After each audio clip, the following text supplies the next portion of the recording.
Didn't believe it. You're just so excited. Yeah, oh, We are live.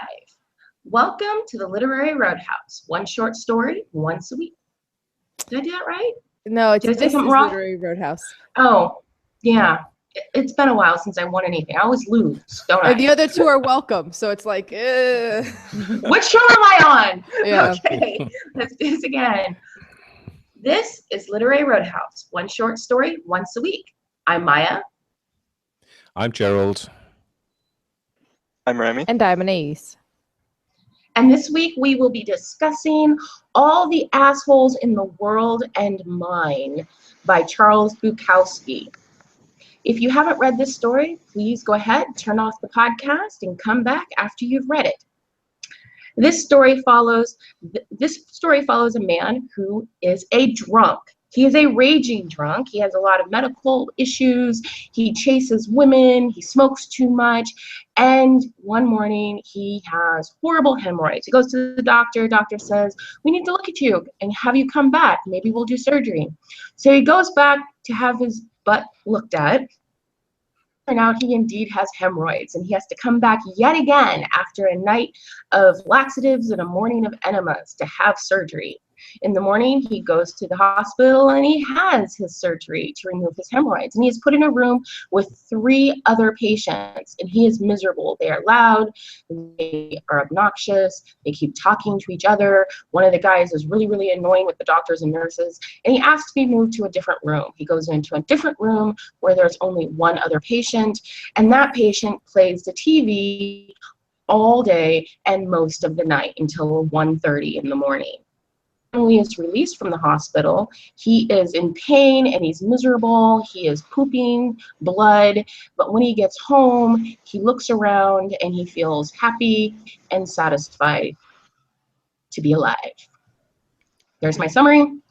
Very good. How did everybody like this story on the top level? Wrong. Start with Gerald, because he's got a smirk on his face. Yeah, didn't like it at all. You didn't like it at all. I second Not even that a little motion. I've read speculative fiction, what they call speculative fiction, and to me, it's just an excuse to use lots of profanity and swear words and let rip, and I just think, no, you're better than that. Annie's? Yeah, I didn't dislike it that hard. I think there are some redeeming things. So there's some things that I sort of liked about it, but yeah, the shocking language for the sake of shocking sometimes, I got a little tired towards the end. But Gerald just said it's speculative fiction. I guess we should get into that. Did you or no? Did you compare this as? Yeah, I think because I said I'd read some what was called speculative fiction and really, yeah, that what I've read is quite similar. Mm. Because I wouldn't call What's this that? speculative fiction, but No, I think we need to define that, because maybe there's a difference across the pond, because in the US, speculative fiction is almost like sci-fi. It's speculating about the future and things that are not the current day. Is this postmodern? mm-hmm. Yeah, postmodern, 80s. This is 70s. It's not but same, Gonzo. yeah. It's not gonzo. There is a word for it, but yeah, it's. I would consider this postmodern. I actually liked it a lot. Surprised me, because as simple as the story was, I wasn't sure I would like it, but I liked it a great deal. So why don't we dig on in and see what was it that bothered the boys?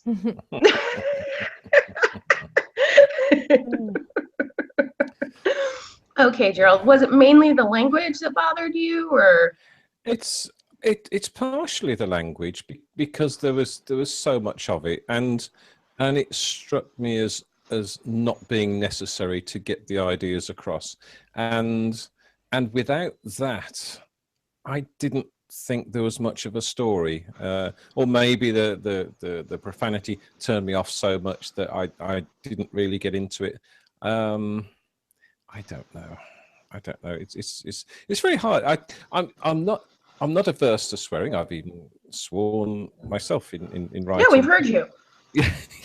but Usually at me. No, but to me it has to be there for a reason, and this there was just so much of it. That's How about really, you, Rami? How about me? What was it that you didn't like about Charles Bukowski?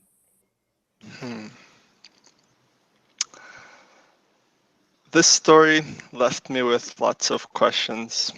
Most of them were about my life choices, such as why am I here? Why am I reading this? I was so repulsed by the opening that I genuinely didn't feel like reading it anymore. It didn't grab my attention, didn't pull me in. Reading it felt like a chore. I physically cringed when I heard you read the title in the beginning. And I just was continually asking myself, what is this vile, filthy, ribald language that I'm reading? Okay, so Rami liked it. not. Rami, was it better or worse than that story we read in Delirium. This is an all-time low. No, Rami, this is I don't want to worth it. remember it or give it any reason to remember it, but this I think will be the all-time worst story I've ever read in my life. Goodness. Oh my god. Yeah. Charles is rolling in his grave. Yeah, I'm very disappointed. What's his name? Chuck Palahniuk. Chuck Palahniuk. Mm-hmm. Yeah, he's a bit the same. It's almost like it's almost like a schoolboy thing. It's like, woohoo, look at me! I can use these words, and it's art and it's fiction and it's. I just while you were talking, I was just trying to look up to see whether I got it wrong, but there does seem to be an area of speculative fiction which is profanity laden. But there is speculative fiction which is more sci-fi as well. So I don't know. Maybe there's a difference. Interesting. Across the pond. Yeah. Mm-hmm. Denny's. Yeah. What was it you didn't like about the story? Yeah. So I don't know. So there were parts where the shocking language was really effective in getting across how kind of primal, wriggling in the mud, hostile, misanthropic the narrator is. So, I think the very first line where I was like, what? When he was like, oh, and they brought all these women over, I wanted to rape them all. I'm like, but then it really gets across in a very shocking way who this really vile narrator is. But then there did become a point where it seemed like I don't want to say it was excessive, but it was just like that it was like a one-trick pony. Like, I'm doing it again, ha ha ha ha. You know what I mean? It just got a little old, a little tired. That's really interesting. Mm-hmm. I actually really like this story a lot. I've never read Charles Bukowski. Everyone told me I needed to because he's considered one of the modern greats. This is his voice. This is like how he talks and how he writes. He writes characters that are very much the low life of the world. And so this is how they talk in his stories. And to me, it felt really natural. It felt really real. What I didn't like about the story was I felt like I wanted more depth. I wanted to explore his turnaround he definitely has a character arc from the beginning of the story to the end of the story, going into the hospital, having surgery, affects him on an emotional level that I don't feel was explored as much as I would have liked. But the foul language didn't bother me at all because it seemed very appropriate for the person he was. Mm-hmm. Yeah, so you were just mentioning the character arc. See, I don't think he changed. I think it was like a portrait of like this like I said, like wriggling in the mud, very kind of primordial version of a man. Because at the end, when he's happy to be home, it's almost like the little mud creature crawled back into its cave and is content with the jungle sounds that it recognizes. You know what I mean? Like, that's the way that I saw it. So I don't know if necessarily like the surgery made him finally appreciate his home. I think he always loved his little cave where everything is falling apart and people are arguing and it's familiar to him. Yeah, I think it could probably be read either way. You know, I definitely think this is a portrait. One of those, you know, there are short stories that have like a beginning, middle, and end, and something is distinctly happening, and it's all about the thing that's happening. This thing has something happening, but it's really just a portrait of this man's life, this man who really does not have a great life.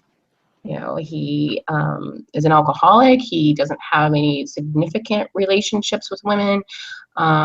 He seems to be struggling. His body is aging well beyond his age. He's only 45 years old, but the list of ailments is something closer to a 70-year-old, and that's in large part due to his behavior. And so I think that was interesting and important. I felt like the voice was very fresh. Compared to most characters that I read. You know, this type of man I don't see portrayed very often, and that's partially because I don't read authors like Charles Bukowski and Chuck Palahniuk and, you know, those types of authors. I haven't really gone down that road, but after having read this story, I definitely want to. I found it interesting.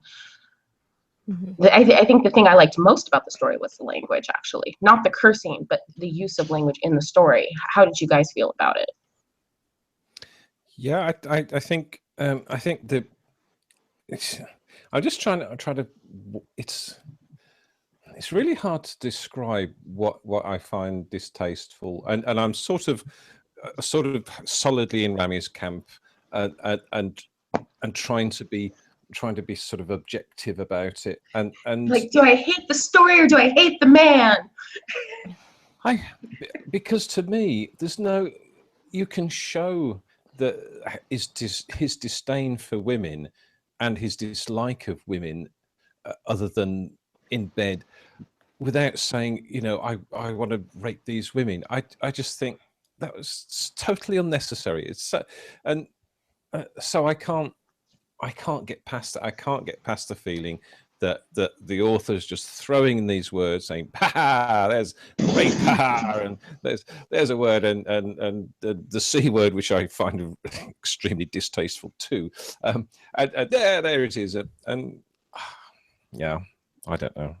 It's a. Do you think part of that is because of the time period difference?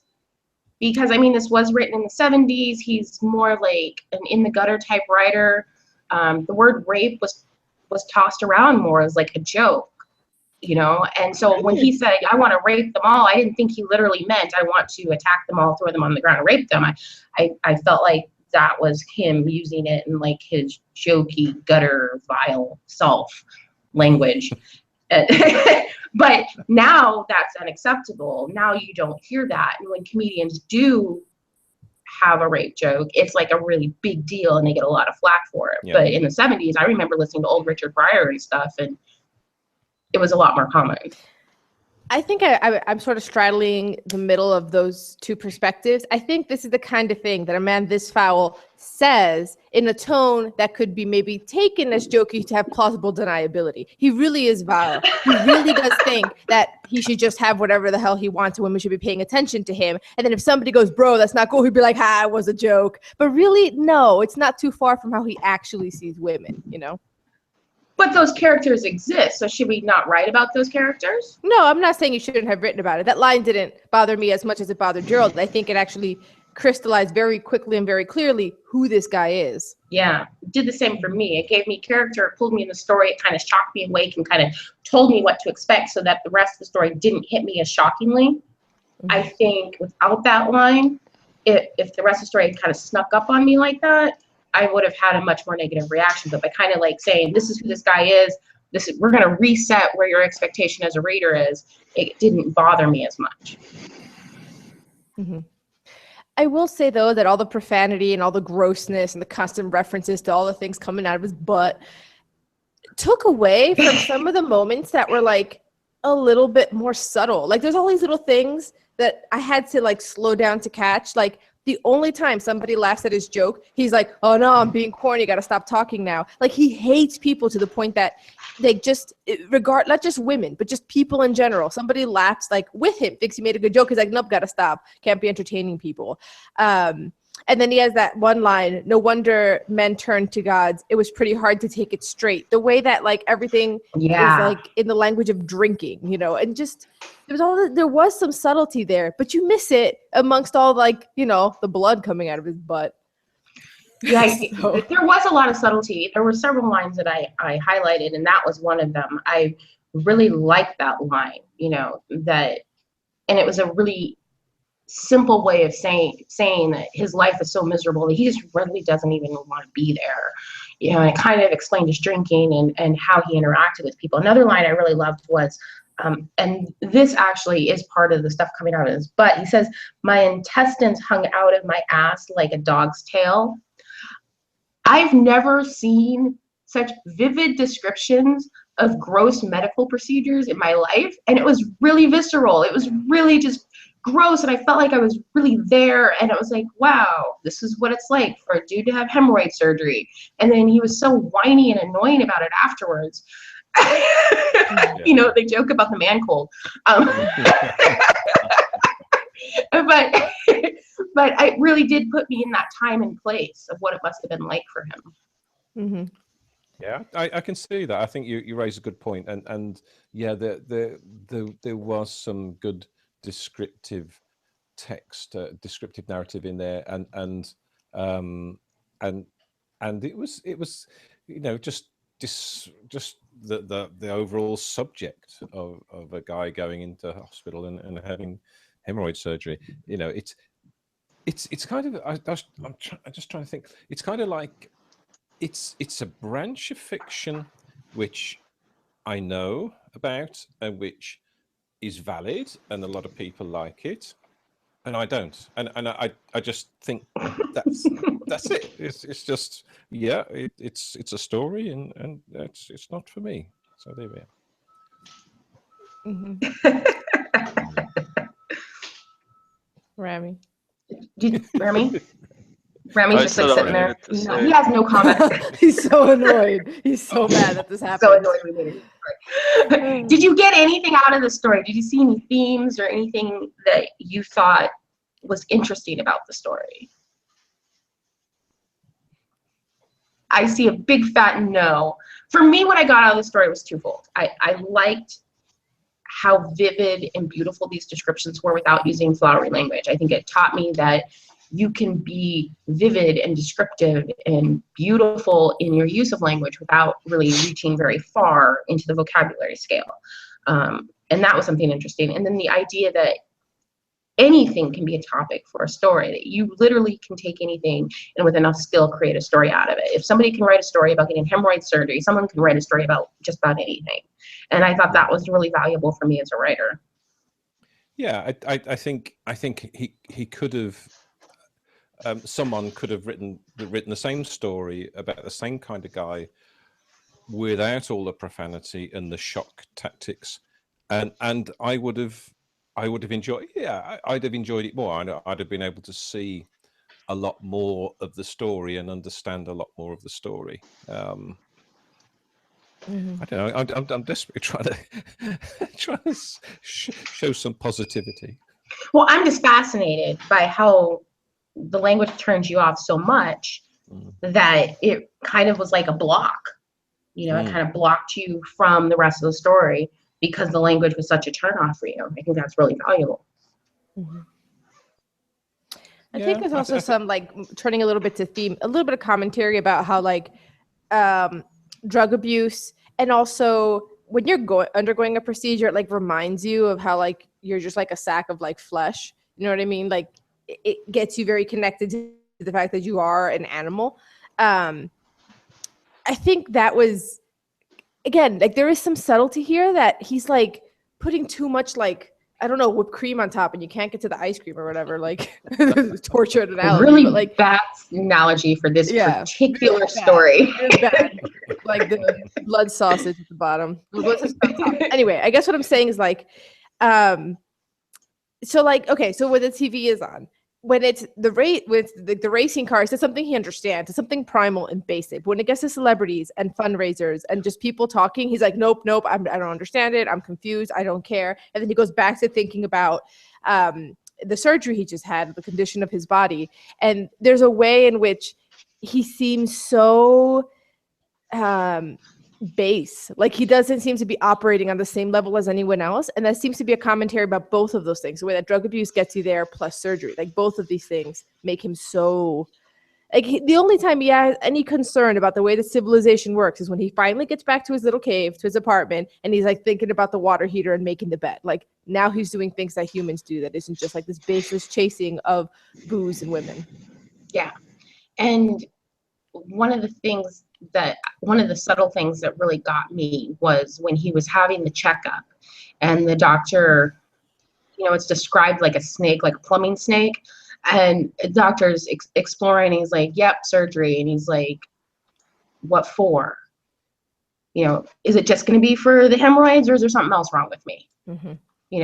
Because he knows his drinking has affected his body so much that the thought of going to a doctor, I think for someone in his condition with his level of alcoholism must be terrifying. And just in that little sentence, I felt that fear. Mm-hmm. Is this going to be the time that they find colon cancer, or is this going to be the time that they find that I've drank myself holes through my colon? So yeah, I thought that was really well done. Mm-hmm. Mm. Yeah, and his sarcasm at the German doctor and it's almost like it's almost like a recipe for a story that will turn off as many people as possible. It's let's get the foreigners. Let's take the mickey out of the foreigners. Let's put the gratuitous language in, and let's put the the body parts and the problems with post-operative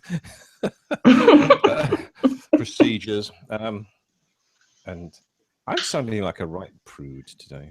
Well, what's funny is I really tried to find the least offensive Bukowski story I could find. That's what's hysterically funny about this entire conversation. Because I wanted to read a Bukowski story. I've heard so much. It was so important to American literature at that time. And I definitely wanted to read a Bukowski story on the podcast. And as I went through the titles, I was like, oh Lord, how am I going to pick one that isn't going to make Rami hate all of us and quit the show? That isn't going to make Gerald want to pack it up. I was going through the stories, I'm like, well, just by that title, I can tell that story is not for the boys. And so this was the least offensive one I could find that wasn't his very first short story. The very first one, I didn't want to use that one because it was 10 years before he was published again. And so, it was this whole question of trying to find a Charlie Bukowski story. And the fact is that this is his voice, and he does turn off a lot of readers. And the readers that love him hard. They are hardcore Bukowski readers, and everybody else hates him. Yeah. There really isn't people that are in the middle that yeah, he's okay. I think like all stories, it's a valid story. It's a valid story for the podcast, and I thank you for bringing it to us and making us read the damn thing. But because now we've explored. Now we know. Now we know, which is good. Gerald's like, I have a cautionary tale. Don't read any more Bukowski. Now I know. So that's positive. Yeah. So that's an extra half a mark there. Gerald, I think in a way, though, it actually speaks very highly of your character and Rami's character that you are hopeful people who don't think humanity sucks. You aren't misanthropes who just think, whatever, we're all just animals and who cares. So that's good. That's good on you guys. So. Thanks for the insult, Anais.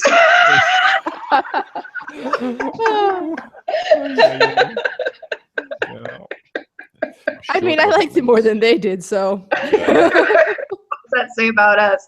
Yeah. That wasn't difficult. Although I will say one thing.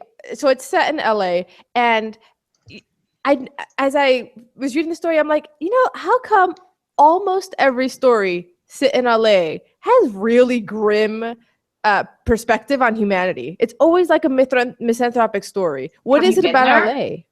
I have, and I didn't like it, actually. So people from LA, I'm very sorry. Our LA listeners, it's just not for me. LA is it's like New York in the fact that people either they're hardcore LA or they absolutely hate it.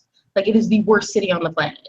And it's spread out and people don't communicate. People drive everywhere, so you don't meet up with people when you're walking down the street. People don't really talk to their neighbors. And there are whole sections of LA that have like beautiful homes and that are just trashed and desolate. And then there are parts of LA that are amazing and beautiful. And the rich and poor divide is really, really stark. Mm-hmm. And so I think it lends itself to this kind of fiction, just because you're going to have like the super rich people that are in the movies and everybody thinks they're beautiful. And then you're going to have people that are living at their most base level. And you find that anywhere, but it just seems really like dramatic in LA. Mm-hmm. Mm-hmm. And I wonder if there's a bit of a Hollywood effect. Like when you're thinking about entertainment, there's a bit of cynicism about, oh, what is that people gonna like? Give them this, give them that, you know. I think that cynicism maybe permeates. And you know the stereotype that you don't have friends in LA, you have connections. Mm-hmm. You know, everyone is trying to get something for themselves. Everyone is a writer or a movie maker, and everyone wants to see what they can get out of you. I mean, there's a stereotype about LA, and usually stereotypes do come from a kernel of truth. It's not the entire truth. There are beautiful parts of LA. But I think that that's probably why it lends itself to this kind of fiction. A lot of noir fictions in LA, you know, a lot of the murder mysteries and stuff. You know, and the girl walks in and she had great yams. Like, that's all LA stuff. There's that Joni Mitchell song, isn't it? The Big Yellow Taxi, which is you know, plays to that idea, isn't it? Mm-hmm. Yeah. Everyone is there for the movies. Yep. You know, and when I walk down the street and I see people that are like, I'm in New Orleans right now, so I see a lot of drunks that are like 60-year-old drunks, like living on the street corner. They're like 80 years old or whatever. And like if I was to write a story about that demographic, it would probably sound a lot like this, Mm-hmm. because it's so real. Yeah. Does anyone else have anything else to say about Bukowski? No, everyone's ready to rate the story. That's the other thing I noticed, that as much as I loved it, the depth, there wasn't a lot of layers. There was nuance. And like Annie said, it was covered up a lot by the language, but there wasn't a whole lot of layers, which I don't think it's a bad thing about the story, because I don't think the character has a lot of layers. Like, he's a drunk. And I mean, well, you know, if you've talked to addicts, they say like their development kind of stops at the state that they became addicts, and that when they got clean, it was like they had to go through those developmental phases because they never went through them. And I think you do see that in him, which makes sense, because when did he start drinking? He started drinking as a teenager. So what's he gonna act like? You know, a desolate, depressed, hopeless teenager. So there we go. Who wants to start with the rating? Let's go bad, good, bad, good. Rami? Okay. So I'm going to break new ground with this story. Oh my God. And conventions be damned, I'm going to give it a 0. Oh, wow, no redeeming value at all. That is an all new low. I'm going to accept it. But dang, that's harsh, bro. Yep. Yeah, Any's? I think so. Yeah, I'm gonna go with 4.5. The language, yeah, but I think the portrait was pretty good, and the fact that I could see this guy as like this, like I said, the mud wriggling creature was like the image that I had in my mind, and that's an image that the author created effectively, and I thought the portrait was true to life, so 4.5. Gerald? Ooh, no. Just a 1 for me. And I'm giving it a 5. Okay. Do you see Gerald's eyes? What do you mean a 5? Yeah, honestly, I think if to write a character, a person like this, I think this is probably examples of this type of character, and the only thing that I can think of that would have made the story better would have been more layers.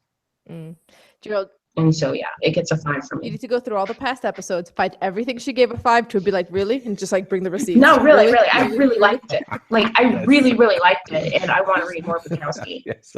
So this is as good as this, is it? Oh, is it? Is Yeah, it? I really, really liked it. No, it's not a matter of comparison. It's not a matter of I kind of liked it. Like, I liked it a lot, and so yeah, it gets a legit 5 from me. I was gonna say, if we ever do that, if we ever go back and like be like, really like this, we're gonna call that the Kenichi receipts. Yeah. The Kenichi receipts. Excellent. Yes. Very good. Very good. Okay, so what are you guys submitting to the great quiz this week for stories? It's gonna be about butts. I was wondering what the quiz is going to be about, so I'll try not to think about it. Okay, what are you guys putting in the hole? Well, as a palate cleanser, we're going to Carve magazine. For Oh, wow. I know, that's a shock, isn't Palate it? cleanser. It's Imagine that. Mostly Sunny with a Slight Chance of Rain by Chelsea Catherine. Okay. Okay, I'm doing The Street by H.P. Lovecraft. Ooh. Yeah. Ooh. And I'm sticking with The Last Question by Isaac Asimov. Okay. So this is hemorrhoids.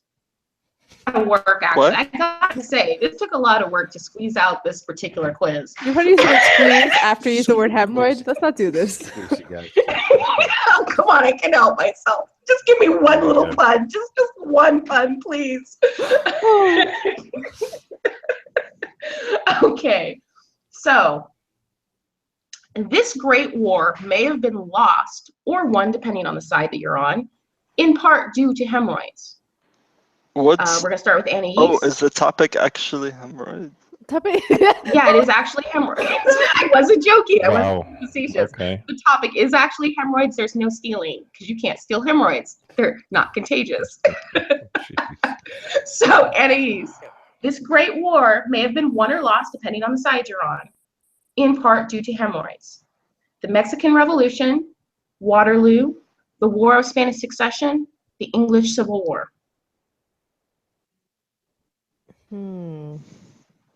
Waterloo. You got it right! What a guess. Yes. This comes from the 1988 Journal of Diseases of Colon and Rectum. And it says that Napoleon had hemorrhoids and he wasn't feeling very well. And despite fighting well at Ligny a few days in the past, they tried to treat him with leeches and they ran out of leeches. And so he was in a lot of pain and it may have contributed to him losing Waterloo. The things you find out during a quiz on hemorrhoids. Gerald? I'm glad you spent a significant portion of your time finding this. Yeah. Yes, it was really hard because there isn't like you type in fun quiz hemorrhoids, you don't get a lot of hits. Yes. Yeah. So cool. Google let me down, man. Yeah, Okay, Gerald. Yes. You're next. Okay. Which Catholic saint is the patron saint of hemorrhoids? I'm sorry, I can't say that with a straight face. Is there anything that there's not a saint for? Like, really? No. Like, I love it. I love this. I love my Catholics so much. Okay. Saint Agapius, Saint Fiarche of Bruel, Saint Florentinus of Trier. The last one. Nope, it is Saint Fiarche of Bruel. He is also the patron saint of medicinal plants and taxi drivers. I don't know where that connection comes from. Drivers with hemorrhoids. Okay. Taxi drivers, they sit too long and get their voice out. She just said. Sort of makes sense. Okay, Rami. Yes. The oldest known reference to hemorrhoids. The Bible, a 17th century BC Egyptian papyrus, the Hippocratic corpus. The Egyptian one. You got it right. Oh. Rami's like, Yep. It advises a recipe for ointment containing acacia leaves and that are all like together and then put on linen and then you put it on your butt. Remi's like, yeah, that sounds like something my people would probably document. But I found it really interesting because there's like this theory that hemorrhoids are like new, but they go back in literature really, really far. So I just should stop talking. There's nothing I can say. It just keeps getting worse. Anyways, a baseball player was removed from the 1980s World Series for hemorrhoid pain. George Brett, Luke Appling, Johnny Bench. Johnny Bench got benched because of hemorrhoids. You know how hard it was to say Johnny Bench with a straight face? Is it Johnny Bench? No, it was Damn George it. Brett. He was removed, and when he came back to the game, he said, quote unquote, all my troubles are behind me. Oh, dear. Oh. Okay, Gerald. Yeah. See, this was great. This is great. I love this quiz. Reading the story was made possible. Gerald. Yes. Approximately how many new cases of hemorrhoids are diagnosed in the U.S. each year? 500,000, 1 million, 250,000, 1.5 million. I'd say 1.5 million. Nope, it's 1 million. Oh, okay. I know, so difficult. Okie dokie. So, Rami, the word hemorrhoid comes from modern English or Greek?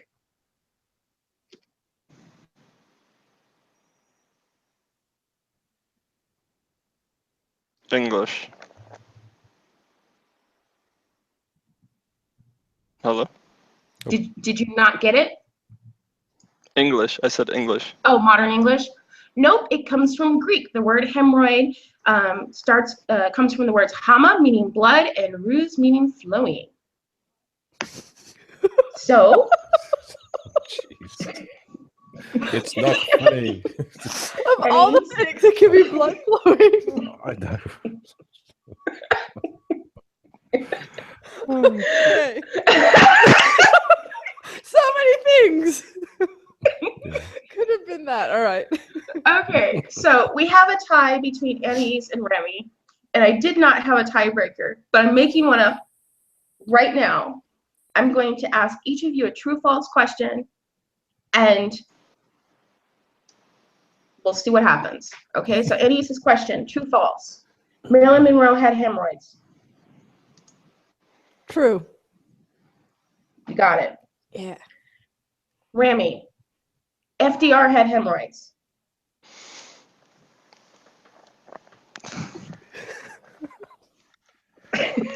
True? True, damn it. Oh, damn. I want to give it to Anais. Can I resign? You just want to resign? Yes. You don't want to go through all the list of famous people who had hemorrhoids. Congratulations. I was actually trying to get it wrong. That's why I said that. Oh, really? Congrats. He actually had surgery for it in office. Are you really giving it to Anais? Yeah. You don't want the list of famous people with hemorrhoids? Yeah. I'm very happy for you, Anais. Good. I want to read Lovecraft. Yeah. Me too. Oh my gosh. So, Anais, what are we reading this week? We're reading The Street by H.P. Lovecraft. But before you go, tell us about your bowel movement in the comments section at literaryroadhouse.com. No, really, after the story, nothing phases us. When you're done, earn yourself a stiff drink by leaving a review on iTunes, Stitcher, and Spreaker. And if you like to bet on horses, check out our other prize show ponies, the Literary Roadhouse Book Club, and the Bradbury Challenge. And finally, we heard it on good authority. We need to produce a sea story, Boats and Adventure. Support our boat, movie, and podcast expenses at patreon.com/literary roadhouse. Every bit helps. And as always, share this podcast with the codeine addicted patient in your hospital. Until next time, read a good story. Emphasis on the word good. Great. Hey, he is considered one of the great writers. That's, Remy, you're just going to have so. to accept he's in the American canon. Okay. I mean, it's like, who decides? Yeah. Says who? Oh my goodness! Oh my goodness! Oh gosh, that was hysterically funny. I'm so glad the quiz turned out okay. I'm going to Yeah, stop the broadcast. that was the redeeming part of the story.